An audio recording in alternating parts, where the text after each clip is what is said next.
Today we're going to look at kind of the beginning of a wonderful relationship, and two things will be kind of featured as we go through our lesson. One is his original name was Joseph, but very quickly the apostles named him the son of encouragement. And Barnabas is such an important person in the New Testament, and this is a little bit silly, but I still think about this. Have you ever heard a wife say, my husband is so thoughtful, and he's so helpful, and he's considerate, and he looks after me and cares for me, and I just can't stand it, I'm going to have to leave. And you just stop and think about it. No one is suffering from too much encouragement.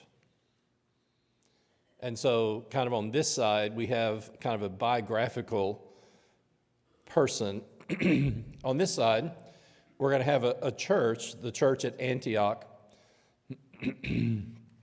And one of the in-house terms that I've used in ministry with younger ministers is that every church has its own DNA. And you just stop and think about it. If you've been at different churches, they have personalities. Those of you who are school teachers, I was talking with an assistant principal, and he said, we're really excited for this group of seniors to graduate. And it wasn't positive excited. It was this, you know what I'm saying? Each class kind of has its own personality as such. And Clay Bryant is now working at Weatherford, but he was with us for 13 years. And he would go to a seminar, and he'd come back, and he'd say, here's an idea, and then here it came. And for a 22, 24-year-old, this was just amazing. He said, now, do you think this fits our DNA?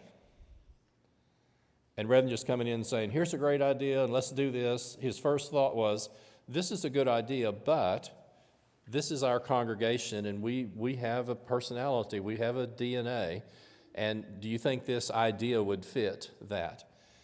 And so today, we're going to be looking, and if I can use the term partnership or marriage, between a son of encouragement, and then God put him in a church that had a very similar DNA, and their partnership resulted in the gospel being spread all throughout the Eastern Roman Empire as we go through the book of Acts.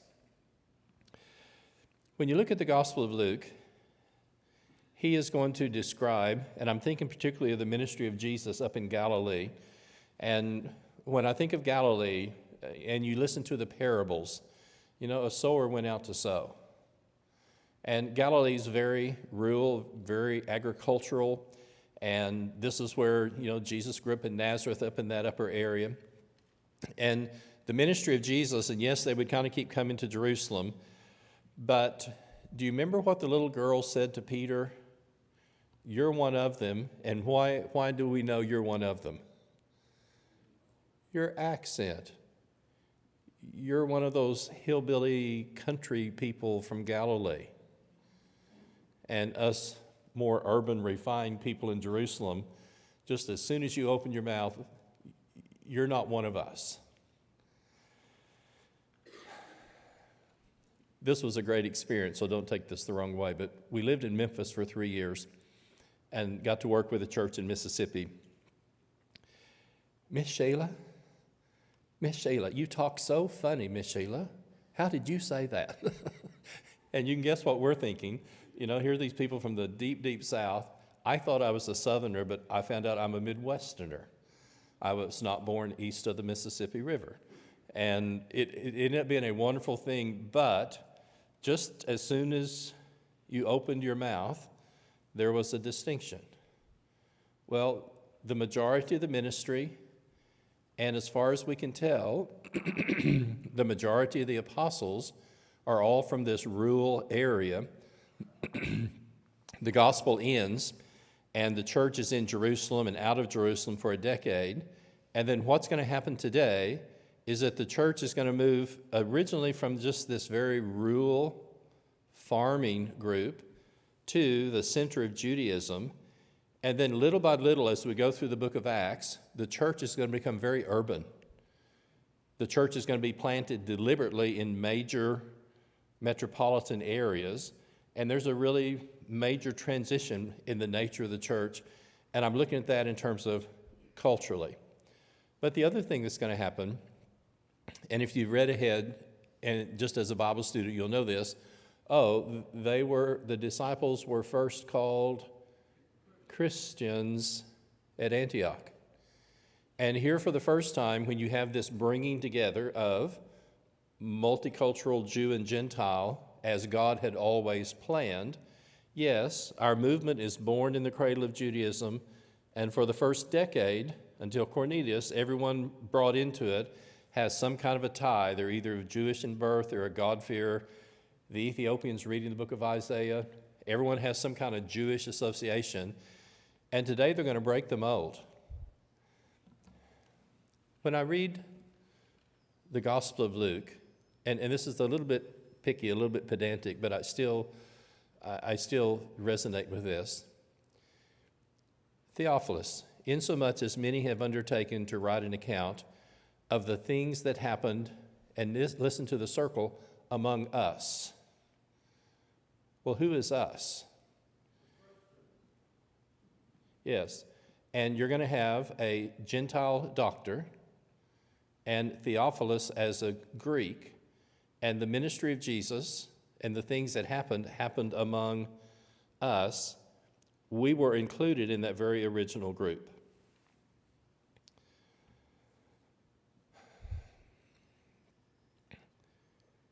But I think what's interesting about this whole thing is the Jews considered Gentiles an inferior race. That's what I was processing. I was trying to figure out the best way to say this. Please do not get offended, okay? Let's just talk about another church for a second. But we were in a church for a number of years that the surviving charter members were a little bit more a part of this church than the rest of us who had come in later. Do you know what I'm trying to say? I had a friend in school. He worked in a church of 100 people, and 90 of them were in two families, and there were 10 in a church of 100 who weren't related to each other. Can you imagine, Bill, the family dynamics of a church of 100 people, and 90 of us are in two families, and you're one of 10 who are not related to 90% of the rest of the church. And this is a part of the challenge, is that the church in Antioch, for the first time, lets us, as Gentiles, into the church. And this is a part of the significance of what we're looking at. Luke tells us that men from Cyprus, and this is where Barnabas is from, and of all things, Cyrene in North Africa, began evangelizing among the Greek-speaking populations. And when you look at where Cyrene is, it's North Africa, but going all the way back to Athens, Athens had sent out colonies of Greeks as early as the 7th century. And this had been a long-term practice. And a lot of the people, they're African, but they are Hellenized in that they speak Greek. And 7 centuries earlier, Greeks had gone to this part of North Africa. And so what we're going to have in Antioch is that people from the island of Cyprus in the Mediterranean, Greek-speaking Africans from Cyrene, are now going to go up to Antioch, which is this major cosmopolitan center. And up to this point, they had only talked to the Jews, and guess what they started doing? Well, let's just start reaching out to Gentiles. And so the church is going to be started in a multicultural facet, both by the founders, meaning those who initially preached the gospel, and for those that they reached out to. Do you remember Luke 23:26? Who do they compel to carry the cross? And he is an African. And as Jesus is weak, then he helps carry the cross. You'll find in Acts chapter 2, Jews from Cyrene were present at Pentecost, and then a little bit later in Antioch, there's going to be prophets and teachers, Barnabas, Simon, and then here's Lucius of Cyrene. And so this is going to be a true multicultural church in Antioch from the very, very beginning. But when you look at Antioch itself, Josephus related that Antioch was the third largest city in the Roman Empire. Largest by far is going to be Rome. Second largest is going to be Alexandria, down at the mouth of the Nile as it meets the Mediterranean. And then in the upper part above Palestine is going to be Antioch. And Antioch and Damascus were both important for this reason. If you were bringing goods from anywhere from the Mediterranean and sending them on toward the Euphrates area, they would pass through these major cities. And so cities like Damascus and Antioch had both people and goods traveling east to west and west to east, and this was kind of this major crossroads area where people of so many different cultures would gather together. So if you look under number 1, the gospel is just going to spread from Jerusalem to Antioch. Then Luke is just going to give us some little snapshots in terms of what happened. Back in chapter 8 and verse 1, after the stoning of Stephen, the disciples were scattered, he said.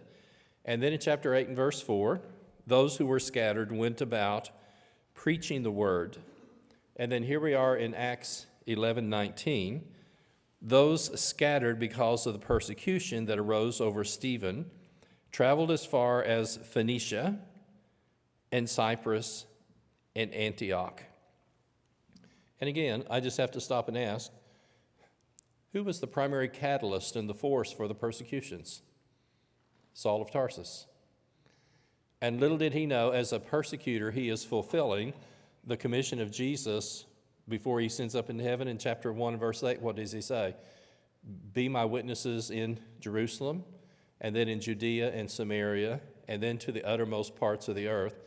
And Saul of Tarsus, as the persecutor, would have no idea that in persecuting the church, he is helping it to radiate out into the areas where Jesus had actually asked them to go.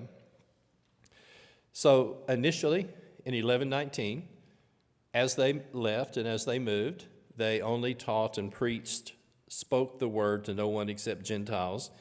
And then here we start in chapter 11:19, and Luke tells us, but. And here comes this transition, and this is how those of us who are not Jewish by birth actually have a heritage within the church, and this is how the Gentiles and the Greeks and others of that nature become a part of the church. There were some of them men of Cyprus and Cyrene who, coming to Antioch, spoke to the Hellenists, also preaching the Lord Jesus. And the hand of the Lord was with them, and a great number who believed turned to the Lord. The word Hellenist, is someone who is Greek in culture, and they may have had any number of different nationalities and backgrounds. We went on 2 campaigns when we were at Oklahoma Christian to Belize, British Honduras in those days. And 2 or 3 times, and here we are in a Central American country, I see a young man with Nike sneakers on, blue jeans, a New York Yankee shirt, and some football team baseball cap. They called them ghetto blasters in those days. And he was living in Belize, but every item of clothing on him was American. And the Hellenists are people who have assimilated into Greek culture, and it actually had started 300 years earlier with Alexander the Great. And rather than coming in and burning the city down, as Alexander moved about, yes, he would capture the city, and then they would start building funds. We need to build a library, and we need to have a gymnasium, and we need to have a theater, and we need to have a school. And as he moved about this 300 years before Christ, he spread Greek culture wherever he went. And so there were a whole group of people who spoke Greek, read Homer, and didn't have an ounce of original Greek blood in them.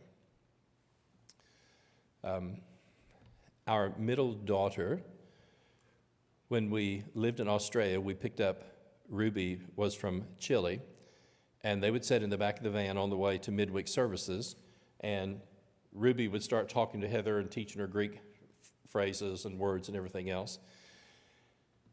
And through the years, Heather just decided, I'm going to learn as much about Spanish as I can. So she took 4 years of Spanish in high school, majored in Spanish and honors English. 14 years was the translator for the medical clinic at Capitol Hill. She comes to me her sophomore going junior year, and she says, Father, I'm thinking about going on a campaign to South America. I said, good, Heather, who are you going with? And she said, well, some of us don't need a group to have an identity. I'm just going to go on a campaign to South America. Heather, dear old dad is not going to put you on an airplane to unknown destination. I need some help. And I talked to Bob Carpenter, and he said, oh, Santiago. We have 5 couples and 2 girls, and that's where we should send her. So she spends the whole summer in Santiago. The next summer, she goes to Seville, Spain, lives with a lady and her 8-year-old daughter, and takes a class on women in Spanish literature. And when she's going to law school, she moves back home, and she's listening to a Spanish soap opera, and they're so dramatic. I said, okay, time out, help me. Idiom, Father. You know, idiom, the words don't literally mean that. She said, there are words that I hear on the street that I will hear on a soap opera, and that way I will understand what they mean because I will understand the idiom. Well, she's this tall, Caucasian. No one suspects that she knows Spanish. You would be amazed the stuff that she hears and finds out. And we go to a restaurant, her husband says, Heather, you're not eavesdropping, are you? And she says, well, you can't help it because they just assume no one hear it. But you see what I'm saying? She doesn't have an ounce of Spanish blood in her, but she has enculturated and is very, very fluent in the culture, spends all day talking to people in Spanish. And this is who the Hellenists were. Regardless of your background, regardless of where you came from, and most of them started reading Homer. I love this. We're doing this today. Well, and let me just stop something for the Jews.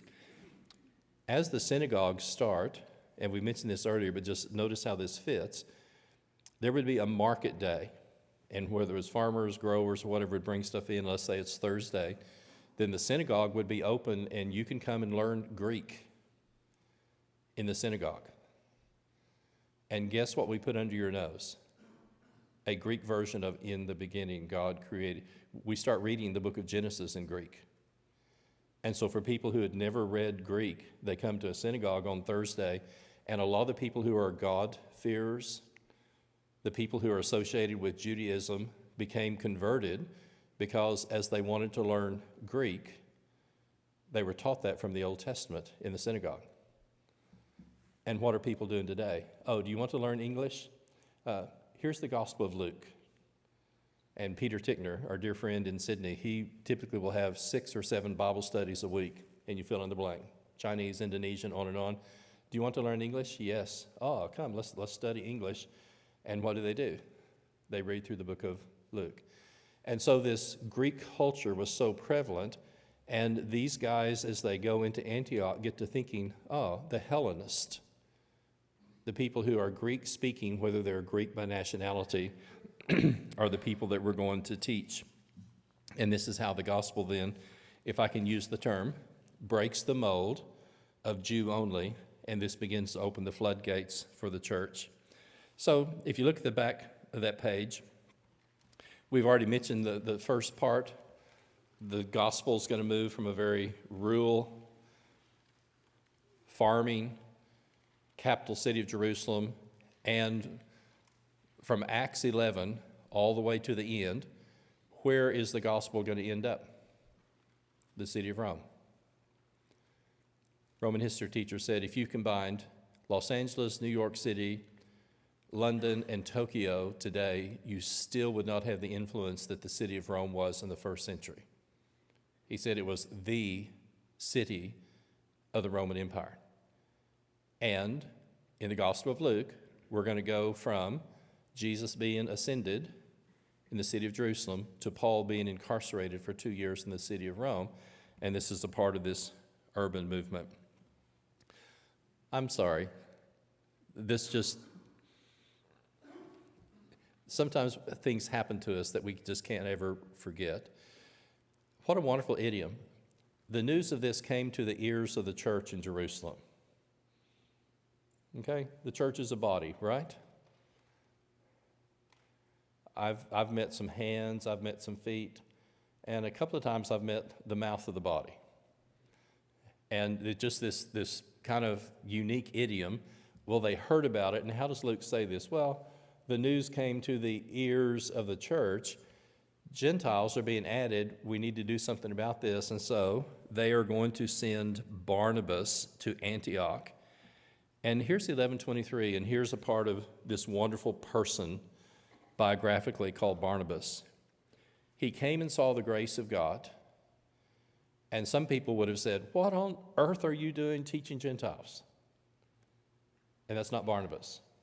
He sees the grace of God, and he's glad. And this is a word for like rejoicing and a word for just being tickled to death. And when you look at this word glad, back in Luke 23, Herod got to see Jesus, even though he doesn't talk to him, and he's glad to see him. Disappointed Jesus doesn't respond. And when Jesus appears in John 20, and he shows them his hands and his side, the disciples are glad, thrilled to death. And so when you see this response, this tells us a lot about Barnabas, and that he is a person who's going to be involved in just virtually every situation we find, just one exception, but he's going to be constantly involved in here's the work of God, and he is glad when the gospel's growing. And he exhorted them in the middle of the page to remain faithful to the Lord with steadfast purpose. And what we're going to see as we close, these early experiences that Barnabas has with the church in Antioch are going to be foundational for what he and Paul are going to do on missionary journeys later. And God is going to use these early experiences that he has in Antioch both to shape the church and to shape him. This word encourage is para, kaleo, to call someone close. And who is Barnabas? The son of encouragement. And so the church sends the son of encouragement, and the first thing he starts doing spiritually is calling these new Christians close and encouraging them to remain faithful to the Lord. And you'll see a number of descriptions of what happens in the middle part of that. Toward the bottom of the page, he is a good man. And this word good is a very significant word because it just has to do with a person of worth and merit and high standard. And you'll find a number of people who are described as being good, but Barnabas is one of those. So if you look at the next page, Luke tells us a great many people are added to the Lord. And this to me is one of those amazing insights into Barnabas. Here's a church that's going and growing and things are going great. And one of the first things he thinks of is, if Saul of Tarsus was here, just imagine what this church could be like if we added one more guy. Those of us who are ministers can be as territorial and protective of both kind of our place and our role in the church as any other occupation. And I look at this, and Barnabas, rather than saying, well, if I stay here, I will be well known, this will be a great church that I'm doing. This tells us a lot about Barnabas. He gets to thinking, Saul of Tarsus. And who's he? Oh, raised in a university Greek town, Roman citizen, Hebrew of Hebrews. who is more cross-cultural than Saul of Tarsus? If we could bring Saul of Tarsus into this situation with this church, what a wonderful opportunity. And so he goes and finds him. And it's not a huge trip, but you're basically leaving the upper part of the coastal. You're in about 12 miles. And then he goes down to the bottom of Asia Minor and goes to Tarsus and tracks him down and basically says, Saul, come join us in the work at Antioch. And when you look at what happened, he looked until he found him. And I had to laugh. Do you remember Joseph and Mary? Mom, can you imagine not knowing where your son is for 3 days? You know, they travel a day. Oh, he must be with our friends. And they find out, oh, he's not there. And you get to go another day back, and then you're looking for him. I can hear the tone in Mary's voice when she says, son, we have been looking for you. And this searching that Joseph and Mary do for Jesus is the word that Luke uses, that Barnabas went searching for Saul until he found him. For a whole year, they met with the church. They taught a great many people, and here it comes. In Antioch, the disciples were first called Christians. And this to me is one of the very interesting things, because as we're going to see, here's a word that's just commonly used by people inside and outside, and yet it's only used 3 times in our New Testament. And as Luke is going to do, he will introduce us to various concepts and ideas, and we'll talk about these in a second. But let's go ahead and read the last paragraph. In those days, prophets came from Jerusalem to Antioch, and one of them, named Agabus, stood up and foretold by the Spirit there would be a great famine over all the world. And this took place in the time of Claudius. And if you go from Augustus, then you're going to have Tiberius and either Gaius or Caligula, who was an absolute nutcase. And then you're going to have Claudius, and he's going to be the emperor both here, and we're going to come across him again in Acts chapter 18. So the disciples determined, every one of them according to his ability, to send relief to the brothers living in Judea, and they did so, and they sent it to the elders by the hands of Saul and Barnabas. And this is just this, and I use the term snapshot, of just this wonderful church that has the partnership, first of all, of Barnabas and then of Saul. I just wanted to list these because they're very brief. There's only 3 times that the word Christian is used. We've had it here. Paul is going to be speaking to Festus, and he says, Paul, you're out of your mind. Do you believe the prophets? I know you believe the prophets. And then Festus is going to make this statement, it's Agrippa, wrong one. Agrippa said to Paul, in such a short time, do you persuade me to be a Christian? And that's the second time the term is used. And then Peter is writing, the word suffer is used any number of times in 1 Peter. And do not suffer as a murderer, busybodies, other things. But if anyone suffers as a Christian, and those are the 3 times that the word is used. In that early century, just after the New Testament, here are 4 of the earliest references of the word Christian outside the New Testament. And of all things, Josephus. And Josephus was a military commander. The initial conflict between the Romans and the Jew skirmishes began in 62, and Josephus is the commander up in Galilee. And as the Romans are winning, he hides, and they virtually capture him, but then he becomes like a historian and a proponent. And from those early days in Galilee to the fall of Jerusalem on the 9th of August in 70, then Josephus was originally, like I said, a Jewish general who then was captured and allowed to become a writer and a spokesman. So he describes in Antiquities, the tribe of Christians is said to take its name from this so-called Christ, a Jewish point of view. Oh, so-called. and see what's Christ, the anointed one, the Messiah. And a Jew is not going to want to acknowledge Jesus as the legitimate Christ. Then Pliny is a governor in Bithynia in Upper Asia Minor, and he writes to Trajan in the early part of the next century. And there's this whole correspondence. What do I do with these Christians? And we have both the letters that are sent to the emperor and the letters that return. Tacitus, a Roman historian, and he talks about, again, the people who are Christians, and he calls them a class of people loathed for their vices. The early Christians are accused of being cannibals. And why would we be called cannibals? Oh, exactly. The Lord's Supper, the body and the blood. And so outsiders said, oh, they're cannibals. They commit incest. They call each other brother and sister.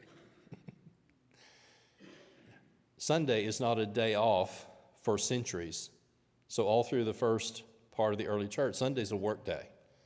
So we're either going to meet very early or we're going to meet after work.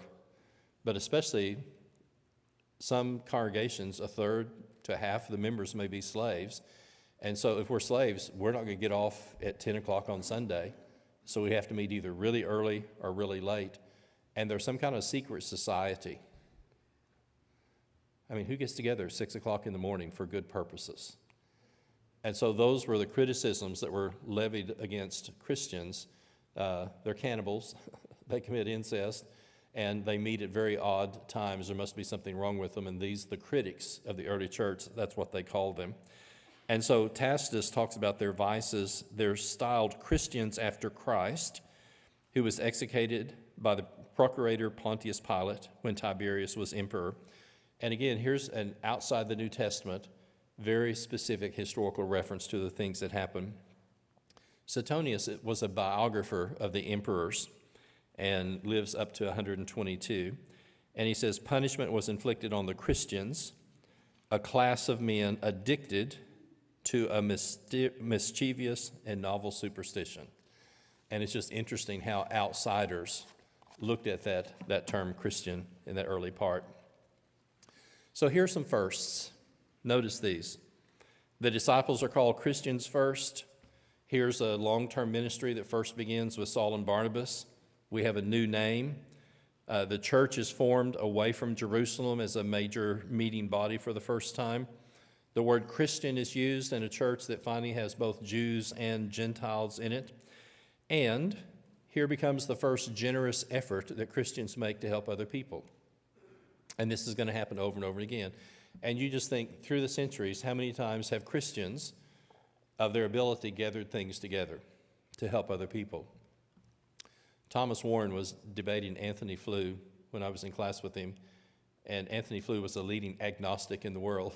And Brother Warren asked him, he said, can you name, how many hospitals can you name that were built by atheists? Silence. How many children's homes and orphanages can you name that were built by atheists? And then he had a list of things that were built by Christians. And here was the first time that a group of Christians, there's going to be a famine down in Jerusalem, and something that we've been privileged to be a part of for 2,000 years happens here for the first time. This word Christian, and if you have the outline, this is important. These people are called Christians, I think, by other people. I don't think we gave this the name. And as you look at the IANOS, the ending, this is actually Latin. And you'll find the Herodians are followers of Herod. Nero, who is an absolute nutcase, had people, he competed, he couldn't sing and he couldn't perform, but he had to win these performances. And a group of people were there to applaud his terrible performances, and they were Augustinians. And so the IAN is very common Latin designation for people who belong to a group. And one possibility is that the name Christian may have been given by Latin-oriented people. And again, Antioch is this major city, and this is where the name is. And do you remember? You so soon want to make a Christian of me. And that was the designation, and it's just interesting that was the term that was there. In the 60s, I was part of 4-H groups, and we would be with people from other states. And the word okie wasn't always a compliment. And especially if you lived in California during the Dust Bowl. And you don't just have to read Grapes of Wrath, but you look at that, and that term, that designation, okie, wasn't necessarily something that was a real positive thing. And all I want you to notice is that the earliest descriptions of the word Christians by people who weren't Christians weren't always positive.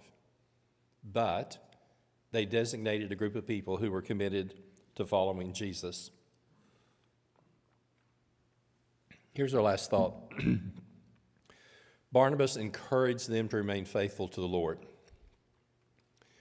And as we said, what we're going to have is that God's going to bring a man with a very positive spiritual gift, that gift of encouragement and strengthening and helping other people.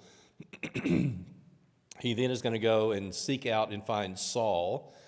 And the things that Saul and Barnabas learned as they initially worked with the church in Antioch are then going to be, and the word modus operandus is like, this is their style, this is their method, this is how they did this.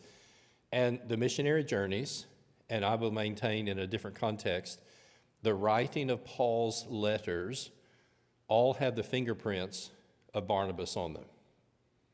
Son of encouragement. Don't have time even to mention the verses, but throughout the letters, there again is this word parakaleo. I urge you that you all be united, that you speak the same things, and that there be no divisions among you. Corinthians. Romans. Do not be shaped by this world's way of thinking. Be transformed. I beseech you, I urge you. And the style of Saul's ministry, I think, was a part of the partnership that he formed with Barnabas. And so God uses the son of encouragement to go to and strengthen, and the church in Antioch is going to grow and become greater and greater. And notice the transition. Initially, the church is centered around Jerusalem, taking the gospel to the Jews. And now as the church goes to Antioch, Antioch is going to become both the foundation and the sending point to take the gospel to all the world. And what did Jesus say? Go into all the world and make disciples. And one of the primary agents of that is going to be the work of Barnabas in Antioch in fulfilling that Lord's commission.